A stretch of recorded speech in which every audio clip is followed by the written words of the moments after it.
কলকাতার দিক দিয়ে একটা অপরূপা সুন্দরী অপ্সরী হুরপরি ডানা কাটা জান্নাতের পরি হ্যান্ডসাম ইয়াং সেক্সি লেডি আছে। এই দিক দিয়ে আপনার বাংলাদেশের বর্ডার হতে আরেকজন অপরূপ সুন্দর হ্যান্ডসাম সুঠাম দেহের অধিকারী।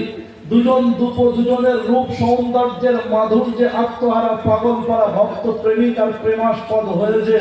নিজের অন্তরে ক্ষণেকের জন্য জমে যাওয়া প্রেম ভালোবাসাকে চোখের ভাষায় অনুবাদ আর তর্জমা করে নিতে বলে। একটা চোখ ছোট রাখে, একটা চোখ স্বাভাবিক রাখে। এদের দুজনের মনের ভাব কেউ বুঝতে পারে না, কিন্তু যার কাছে গোপন করা যায় না তিনি হলেন আমার আপনার খালিক মালিক আল্লাহ।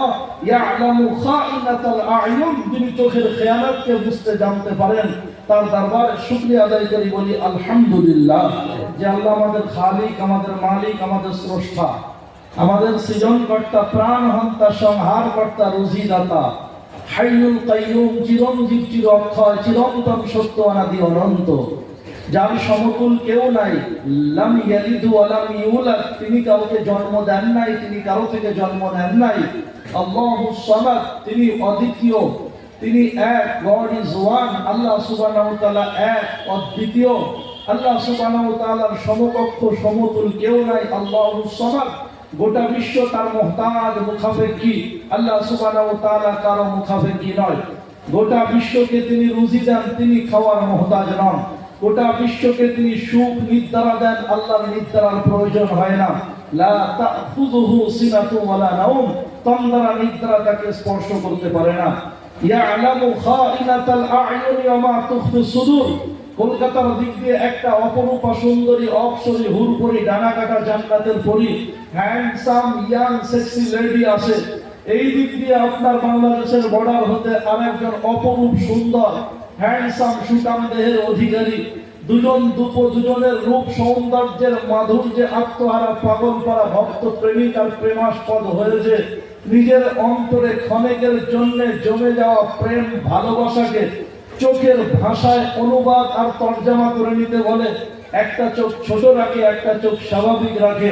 এদের দুজনের মনের ভাব কেউ বুঝতে পারে না, কিন্তু যার কাছে গোপন করা যায় না তিনি হলেন আমার আপনার খালিক মালিক আল্লাহ। ইয়ালামু খাইনাতাল আয়ুন, যিনি চোখের খেয়ানতকে বুঝতে জানতে পারেন। তার দরবারে শুকরিয়া আদায় করি, বলি আলহামদুলিল্লাহ। স্বামী স্ত্রী দুজনকে টাচ করে শুয়ে থাকে। স্বামীর ঘুম না এলে সে কি তার এক্স গার্লফ্রেন্ডের কথা চিন্তা করে, না পূর্ববর্তী অন্য কোনো কথা ভাবনা ভাবে? তার প্রাণেশ্বর, হৃদয়েশ্বর, তার নিঃসঙ্গ জীবনের একমাত্র একান্ত আপন সঙ্গিনী, অর্ধাঙ্গিনী, সহধর্মিনী, সে নিজে বুঝতে পারে না তার স্বামী কি ভাবছে। আবার স্ত্রীর ঘুম না এলে তার একান্ত আত্মার পরমাত্মীয়, আপন, ঘনিষ্ঠ স্বামী বুঝতে পারে না তার স্ত্রী কি কল্পনা করছেন। দুইজনের না বলা কল্পনা জল্পনা, মনের ধ্যান ধারণা, অব্যক্ত বর্ণনা যিনি বুঝতে পারেন তিনি হলেন আমার আপনার খালিক মালিক রব্বানা। প্রশংসা করি, প্রাণ খুলে তার জন্য বলি আলহামদুলিল্লাহ।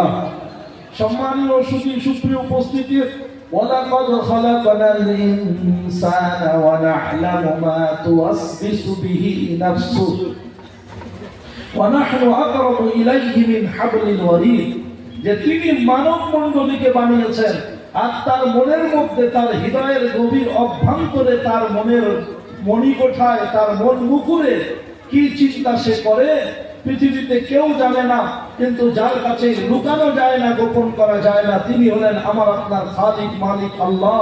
তার জন্য প্রশংসা করি, বলি আলহামদুলিল্লাহ। চন্দ্র, সূর্য, গ্রহ, নক্ষত্র, সমস্ত সব কিছুর যিনি মালিক, যে আল্লাহ রাব্বুল আলামিন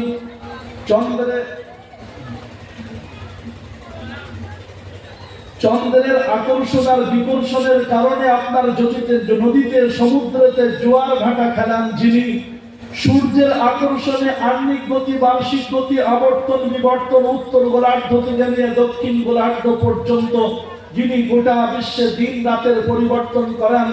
ইন্নাল্লাহা ফালিকুল হাব্বি ওয়ান নাওয়া, যিনি দানা থেকে অঙ্কুরোদ্গম ঘটিয়ে চারা বার করেন। ওয়ান নাওয়া, আটি ফাটিয়ে যিনি গাছ বার করেন। ফালিকুল ইসবা, দিবসের আপনার রাতের আধারের বুক চিরিয়ে পূর্ব দিগন্ত থেকে রবি মামাকে রাঙা জামা গায়ে দিয়ে পূর্ব দিগন্ত থেকে উদয় করে দিনের দিবসের উন্মেষ ঘটান, দিনের আবির্ভাব ঘটান। তিনি হলেন আমার আপনার আল্লাহ স্রষ্টা। প্রশংসা করি তার জন্য, বলি আলহামদুলিল্লাহ।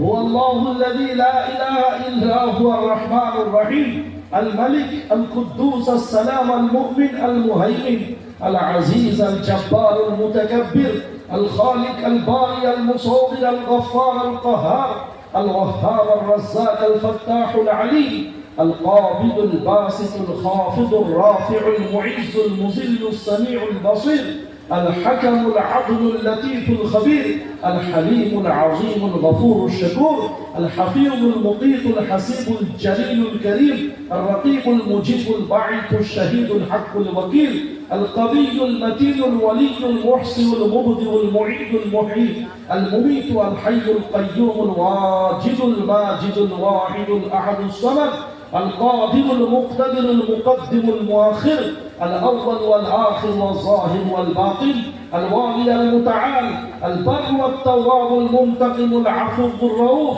مالك الملك ذو الجلال والإكرام المقسط الجامع الغني المغني المعطي المانع الضار النافع النور الهادي البديع الباقي الوارث الرشيد الصبور جل سبحانه وتعالى إن الله تعالى 99 আল্লাহ সুবহানাহু ওয়া তাআলা 99টা নাম আছে। আল্লাহ রাব্বুল আলামিন তিনি সমস্ত গুণের সমাহার। তার মধ্যে সবাই তার বড়ত্ব মহত্ব শ্রেষ্ঠত্ব স্বীকার করে। তাওআও ওয়া কারহা, কেউ স্বেচ্ছায় মনের ইচ্ছাতে, আবার কেউ মনের অনিচ্ছাতে তার বড়ত্ব সবাইকে স্বীকার করতে হবে, সবাই স্বীকার করে। ফিরাউনের মতো দাপুটের লোকটা যে বলেছিল আনা রাব্বুকুমুল আলা, আমি সব থেকে বড় খোদা, আমার থেকে বড় খোদা কেউ নাই, সেই লোকটা যখন আপনার কুলকুম সমুদ্রের অভ্যন্তরে ডুবছিল, ছুঁচোর মতো পানিতে হাবুডুবু খাচ্ছিল, তখন আকণ্ঠ ডুবন্ত ফিরাউন বলছিল আমানতু বিরাব্বি হারুন ওয়া মূসা, আমি হারুন এবং মূসার রবের উপরে ঈমান নিয়ে এলাম। আল্লাহ বললেন আল আন টাইম ইজ ওভার, সময় আর নাই।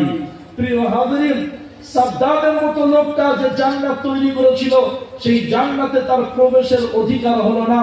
সম্মানীয় সুধী, নমরুদের মতো যে লোকটা, সে আল্লাহর সঙ্গে চ্যালেঞ্জ করেছিল।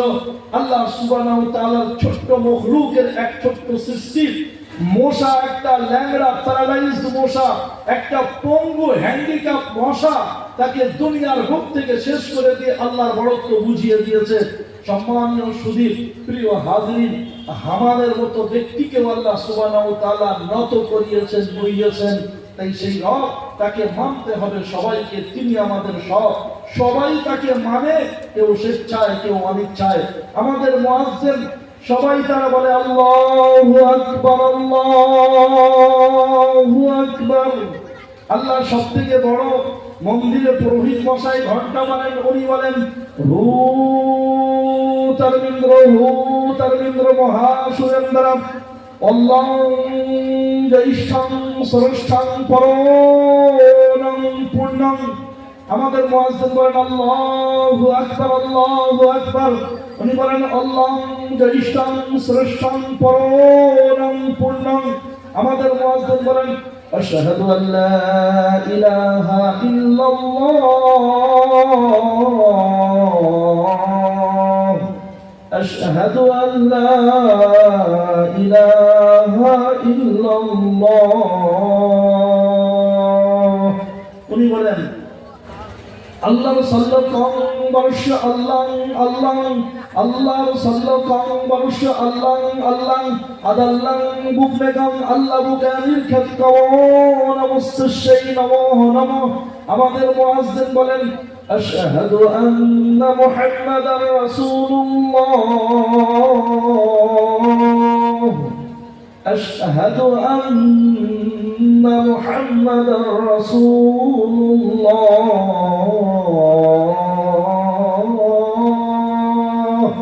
ওনারা বলেন লা ইলাহা পাপম ইল্লা ইলা পরম পাদম, জন্ম বৈকুণ্ঠ বিনীত জপিনাম মুহাম্মাদাম লা ইলাহা পাপম ইল্লা ইলা পরম পাদম জন্ম বৈকুণ্ঠ বিনীত জপিলাম মুহাম্মাদম। লা ইলাহা বললে সব পাপ মাফ হয়ে যায়, ইল্লা ইলাহা পরম পাদম ইল্লা ইল্লা বললে সব অপরাধ মার্জনা হয়ে যায়। জপিলাম মুহাম্মাদম, চিরতরে স্বর্গ পেতে গেলে মুহাম্মাদের নাম জপ করতে হয়। এটাকে বলে অনকাহি। এটাকে বলে কি? অনকাহি। অনকাহি মানে এটা নিজেকে বলতে হবে, অন্য কেউ বলে দিলে হবে না। নবী পাক সাল্লাল্লাহু আলাইহি সাল্লাম হাদিসে পাকে বলেন, লাকিনু মাউতাকুম, তোমরা তোমাদের মৃত ব্যক্তির কাছে, মানে মৃত শয্যায় শায়িত ব্যক্তির কাছে, যিনি একটু পরেই পরপারে সফর করবেন, যিনি এই ধূলির ধরণী ছেড়ে, এই নশ্বর পৃথিবী ছেড়ে অবিনশ্বর জগতে চলে যাবেন, যিনি এই দারে ফানি থেকে দারুল বাকা, এই দারুল দুনিয়া, দুনিয়া থেকে যিনি আখিরাতের দিকে সফর করছেন, সেই ব্যক্তির সামনে তোমরা লা ইলাহা ইল্লাল্লাহ মুহাম্মাদুর রাসূলুল্লাহ এই কথাটা বলা বলি করো, এই কথাটা, এই বাক্যটা পড়তে থাকো। যদি তোমাদের কথা শুনে সেই ব্যক্তি পড়ে নেয়, তাহলে কেল্লা ফাতা, তাহলে সে সাকসেসফুল, তাহলে সে আপনার সফল কাম। সম্মানীয় সুধী সুপ্রিয় উপস্থিতি, এই হাদিসের ছোট্ট একটি ব্যাখ্যা আপনাদেরকে বলতে চাই। লাকিনু মাউতাকুম, তোমরা তোমাদের, হাদিসের পরিষ্কার স্পষ্ট ভাষা হলো মাউতাকুম, মানে তোমরা তোমাদের মৃত ব্যক্তির কাছে কালেমাত তালকিন করো। এই শব্দের শাব্দিক যে অর্থটা, এটা আমার কিছু কিছু ভাই নিয়েছেন। এজন্য মুর্শিদাবাদ জেলার একটা এলাকা আছে, সেই এলাকায় মানুষ যখন মারা যায়, তাকে গোসল করিয়ে কাফন পরিয়ে তার কানের কাছে কালেমা পড়িয়ে দেওয়া হয়, লা ইলাহা ইল্লাল্লাহ মুহাম্মাদুর রাসূলুল্লাহ। কবরে শুইয়ে দিয়ে কবরের পাশে বসে কেউ একজন পড়িয়ে দেন লা ইলাহা ইল্লাল্লাহ মুহাম্মাদুর রাসূলুল্লাহ। বলছে এমনটি কেন করা হয়? তো বললেন, উত্তর দেন ওনারা যে আল্লাহ রাসূল বলেছেন লাকিনু মাউতাকুম, আর মাউতা শব্দের অর্থ হচ্ছে মাইয়িত, মুর্দা।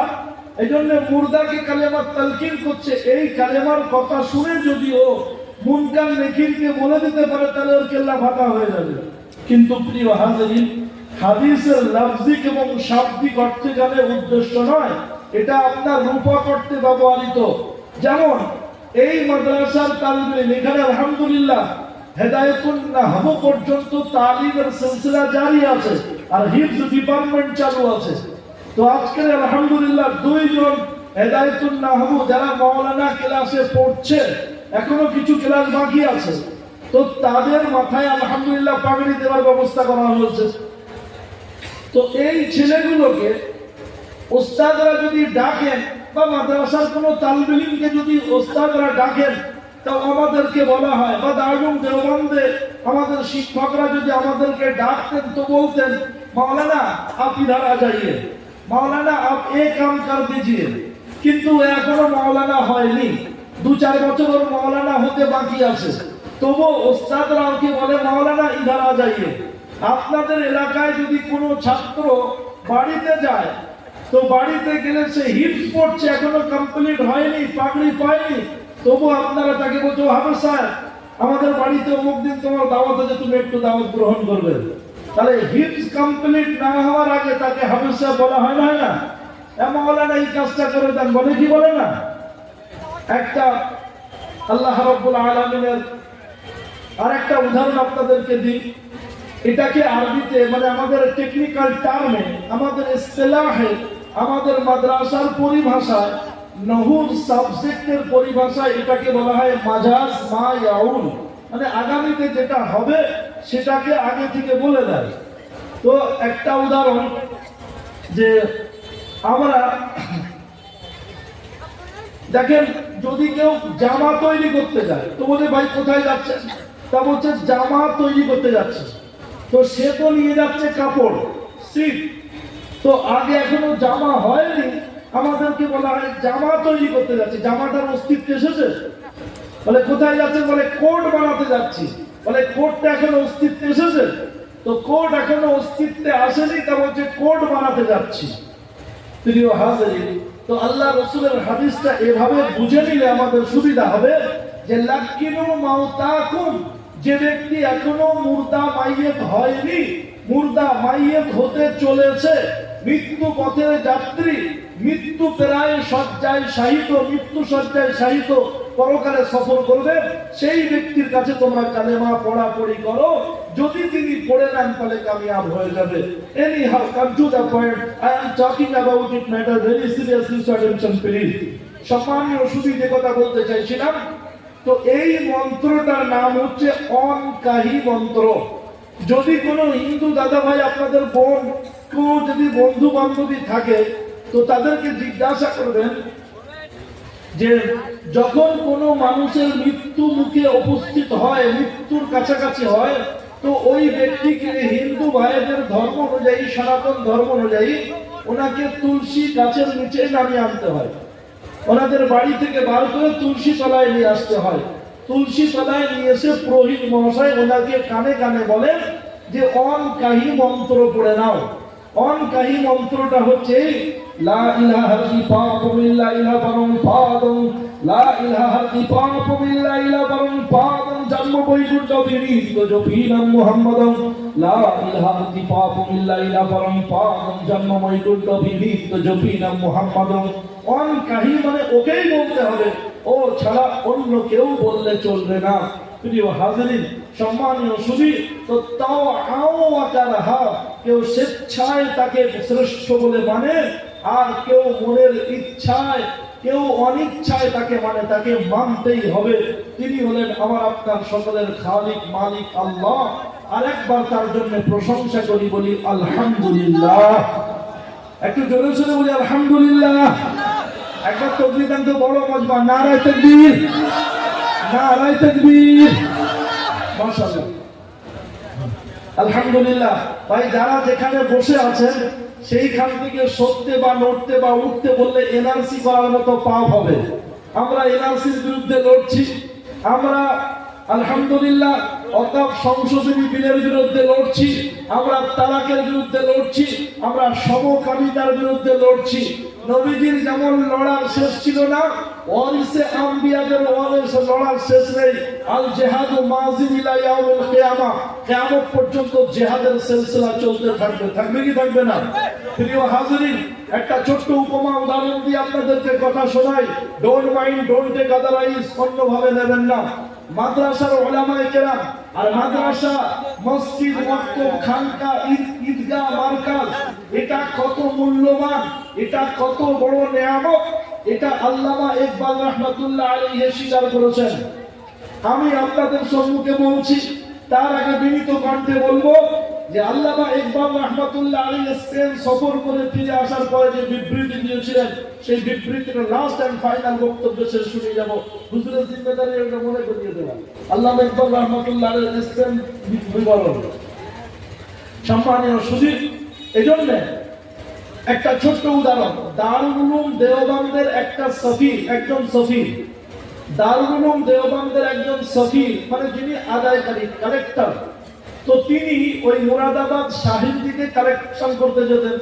তো ওইখানদের কিছু বন্ধু ওনারা একটু ডিস্টার্ব করার জন্য অন্যভাবে কুরবানির ব্যাখ্যা দিয়ে বললেন যে একদিনে এত পরিমাণ পশু জবাই না করে আপনারা যদি সারা বছর ধরে অল্প অল্প অল্প অল্প করে পশু জবাই করেন, তাহলে তো financial condition, economic condition very good হয়, আর সারা বছর গোষ্ঠের পরিপূর্ণ পাওয়া যায়। আর একদিনে এত কুরবানি করে এটা একটা নষ্ট, অপচয় মতো হয়ে যায়। তখন ওখানকার মুসলিম বন্ধুরা বললেন যে আমরা তো সঠিক উত্তর জানি না, এটা আমাদের শরিয়াতে ব্যাখ্যা এসেছে, ওলামারা বলেছেন, তাই আমাদের এই 3 দিন কুরবানি করতে হয়। প্রথম দিনে উত্তম, সেকেন্ড দিনে বেস্ট, বেটার, তারপর লাস্ট দিনে আপনার মোটামুটি গুড। তো সেজন্য আমরা প্রথম দিনে বেশি করি, দ্বিতীয় দিনে কেউ কেউ করেন, তৃতীয় দিনে ইমার্জেন্সি যাদের করা হয় না তারা করেন। তো এটা আমাদের ধারাবাহিকতা আছে। তো আমাদের উলামায়ে কেরামরা আসলে তাদের কাছ থেকে সঠিক উত্তরটা জেনে আপনাদেরকে বলবো। সম্মানীয় সুধী, সুপ্রিয় উপস্থিতি, যুবক বন্ধুরা, আমার উত্তরটা শুনে নেন। তো ওই দেওবন্দের কালেক্টর শফিক সাহেব এসেছেন, ওখানকার মুসলিম বন্ধুরা প্রশ্ন করেছেন, হুজুর এইরকম আমাদেরকে কিছু আমাদের পরিচিতি হিন্দু ভাইয়েরা তারা আমাদেরকে এই প্রশ্ন করে, তো আমাদের কি উত্তর দেবো? তা বলছে এ প্রশ্ন মূলত কাদের? তা বলছেন এই প্রশ্ন এখানকার কিছু উগ্রপন্থীরা করেন, তারা শিখিয়ে দিয়েছেন আমাদের বন্ধু বান্ধব ধর্মপ্রাণ কিছু নিরীহ আমাদের হিন্দু ভাইদেরকে শিখিয়ে দিয়েছে, তারা আমাদের করে। তা বলছে সেই উগ্রপন্থীদেরকে সামনে নিয়ে আসুন, তাদের সামনে বলি। তো সেই 10-15 জন ব্যক্তি যারা উগ্রপন্থী ছিল, যারা এলাকায় ডিস্টার্ব করছিল, তাদের সামনে মৌলানা সাহেব এলেন। আসার পরে মৌলানা সাহেব বললেন যে ভাই আপনারা কি প্রশ্ন করছিলেন বলেন, যে এরা আমাদেরকে ঠিক ভাবে করতে পারেন, আপনারা বলেন দেখি। তা বলতে চাইছিলাম যে একদিনে অত সংখ্যক পশু জবাই না করে, অত পশু এত ক্লিন না করে যদি সারা বছর অল্প অল্প করে করতেন তাহলে ভালো হতো বিষয়টা। তো মৌলানা সাহেব ক্লিয়ার কাট উত্তর দিয়ে বললেন, আসলে ভাই এই পশু কুরবানি টুরবানি কোনো ব্যাপার না, আসল ব্যাপার কি জানেন? আসল ব্যাপার হচ্ছে ইসলাম ধর্মের জেহাদ বোঝেন? তা বলছে হ্যাঁ জেহাদ বুঝি। বলে সঙ্গত কারণে আল্লাহর জমিনে থেকে আল্লাহর নাফরমানি যদি কেউ করে আর আল্লাহর ফরমাবরদার যারা করে যদি তাদেরকে ঘর থেকে তাড়িয়ে দেয়, তাদের বাচ্চাদেরকে নিয়ে যদি হত্যা করার ব্লুপ্রিন্ট রঙিন ছবি আঁকে, আর যদি তাদের স্ত্রীদেরকে নিয়ে ভোগ দখল করার আপনার বাজে নোংরা স্বপ্ন দেখে, আর তাদের পুরুষদেরকে মেরে যদি হত্যা করার স্বপ্ন দেখে, তাহলে আল্লাহ রাব্বুল আলামিন বলেছেন যে আল্লাহওয়ালাদের উপরে যারা ঘর থেকে তাড়িয়ে দেয়, তাদের মসজিদ থেকে বার করে দেয়, তাদের চাষের জমি কেড়ে নেয়, তাদের বসবাসের ভূমিতে অত্যাচার শুরু করে, তো তাদের বিরুদ্ধে জেহাদ করতে বলেছেন। তো এই জেহাদ তো সবার জীবনে ঘটে না, কারো জিন্দগিতে ঘটে, কারো জিন্দগিতে ঘটে না। তো আমরা এই কুরবানি আসল কোনো ব্যাপার নয়, ব্যাপার হচ্ছে যে প্রত্যেক বছরের এই 3 দিনে আমরা দেখে নিই যে আমাদের জেহাদের হাতটা ঠিক আছে কিনা। কথা বুঝেছেন? যে আমরা দেখে নিই যে আমাদের জেহাদের হাতটা ঠিক আছে কিনা। সেজন্য প্রিয় হাজরিন, আফদালুল জিহাদি কালিমাতু হাক্কিন ইনদা সুলতানিন জাহির, স্বৈরাচারী শাসক অত্যাচারী সম্রাটের বিরুদ্ধে তার সামনে হক কথা বলা, এটা হচ্ছে সবথেকে বড় জিহাদ আমাদেরকে। তাই ভাই এনআরসির বিরুদ্ধে আমরা বলেছি না সাংবিধানিক অধিকার, বলা দরকার না? আপনার বাড়ি থেকে আমার বাড়ি থেকে কেউ যদি তাড়িয়ে দেয়, তাহলে আপনি কি চুপচাপ থাকবেন না কিছু বলবেন? আপনার লিগাল পেপার পত্র থাকা সত্ত্বেও আপনাকে ডি ভোটার যদি বলা হয়, তাহলে আপনি চুপচাপ থাকবেন? এটা ভদ্রতা না ভীরুতা না কাপুরুষতা? সম্মানীয় সুধী, আল্লাহর নবীকে যেমন স্বস্তির নিঃশ্বাস ফেলতে দেননি, সাহাবায়ে কেরামদেরকে যেমন স্বস্তির ঘুম ঘুমাতে দেননি, এমনি ভাবে Abu Jahal, Abu Lahab, Utba, Shaiba, বুশ, বেলাল, আর এমনি ভাবে আপনার কারুন, ফিরাউন, নমরুদ, সাদ্দাত, এমনি ভাবে আপনার হামানের দলেরা নবীদেরকে ঠিক মতো স্বস্তি করে ঘুমাতে চলতে ফিরতে দেয়নি। আজও পর্যন্ত ওয়ারিসে আম্বিয়া নবীদের আপনার ওয়ারিসগণদেরকে স্বস্তির নিঃশ্বাস ফেলতে দেবে না। এটা সুন্নাতে নবী, নবীজির সুন্নাত। সেজন্য আমি আপনাদেরকে বিনীত নিবেদন করব, যারা ভাই দাঁড়িয়ে আছেন তারা মাঝখানে ভিতরে ঢুকে পড়েন, অনেক জায়গা আছে, বসে পড়েন। যারা বসে আছেন তারা জায়গা গরম করে ফেলেছেন, ওদেরকে উঠতে বলে পাপ করবো না, একটু আসেন। তাফাসসাউ ফিল মাজালিস, মজলিসে জায়গা হয়ে যাবে, আপনারা চলে আসেন ভাই, বসেন ইনশাআল্লাহুল আযীম। নামি দামি ওলামায়ে কেরামরা আছেন। আপনাদের কুচবিহার জেলার আপনার রত্ন সন্তান মাওলানা আব্দুল বারী সাহেব দামাত বারকাতুল আলিয়া হাফিজাহুল্লাহ তাআলা মিন আযলাল ফিল মাকাল, তিনি আমার পরেই আসবেন। আমি ছাত্র তুল্য আপনাদের কাছে কিছু কথা শোনাতে এসেছি, মহব্বতের সঙ্গে কথা শোনেন, আল্লাহ কবুল করবেন। মন দিয়ে শুনছেন ইনশাআল্লাহ? যদি বিক্ষিপ্ত হবেন না, মন দিয়ে শোনেন কথা, আল্লাহ কবুল করবেন। তো বলছিলাম আল্লাহ সুবহানাহু ওয়া তাআলা তিনি আমাদের রব, তিনি আমাদের খালিক, তিনি আমাদের মালিক, তিনি আমাদের স্রষ্টা। এই জন্য প্রতি মুহূর্ত আল্লাহর জন্য আমরা আল্লাহর দরবারে শুকরিয়া আদায় করব। শুকরিয়া আদায় করার বেনিফিট কি হবে? আল্লাহ সুবহানাহু ওয়া তাআলা এই বাক্যটা এত ভালোবাসেন, আলহামদুলিল্লাহ All praise is due to Allah. All praise is due to Allah. সমস্ত প্রশংসা আল্লাহর জন্য। এই শব্দটা এত most important and valuable sentence, এত আল্লাহর পছন্দনীয় বাক্য যে এটা দিয়ে আল্লাহ সুবহানাহু ওয়া তাআলা at first sentence of the Holy Quran of this starting, কোরআনে কারীমের স্টার্টিং এ, কোরআনে কারীমের সূচনাতে আল্লাহ সুবহানাহু ওয়া তাআলা এই বাক্য দিয়ে শুরু করেছেন, আলহামদুলিল্লাহি রাব্বিল আলামিন, all praise is due to Allah, আর-রাহমানির রহিম, in the name of Allah, the most gracious, the most merciful, মালিক ইয়াউমিদ্দিন, lord of last judgement day, বিচার দিবসের যিনি মালিক, সেই মহা মহিমাময়